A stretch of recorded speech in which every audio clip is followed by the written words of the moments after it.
এইসব কোনো স্ট্র্যাটেজি এবারে লোকসভায় কাজ করবে না। কেননা ভোটটা হবে 1 নম্বর দেশের নেতা বাঁচতে। দেশটা কারা চালাবে সেইখানে তৃণমূল কংগ্রেস জিরো। তৃণমূল কংগ্রেস গিয়ে দিল্লির সরকারের গায়ে ছুঁচটুকুনো ফটাবার কোনো ক্ষমতা নেই।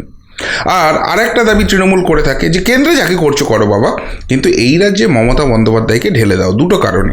এক, মমতা বন্দ্যোপাধ্যায়কে ঢেলে ভোট দিলে তার কাছে বেশ শক্তপোক্ত একটা সংখ্যা থাকবে, সাংসদ সংখ্যা। ফলে এই রাজ্যকে সবাই ডরিয়ে চলবে। যেই কেন্দ্রে সরকার বানাক, কেন্দ্র থেকে সমস্ত কিছু এখানে নিয়ে চলে আসবে। কিন্তু দেখা যাচ্ছে যে সেই জায়গাটাই করার মতো জায়গা নেই।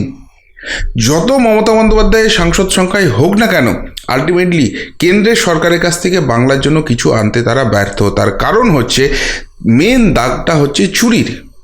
তুমি চুরি করেছো, তুমি হিসেব দিচ্ছ না, তোমাকে টাকা দেবো কেন? এবং এই জায়গাটা কিন্তু মানুষ ধরে ফেলেছে। ফলে মমতা বন্দ্যোপাধ্যায়ের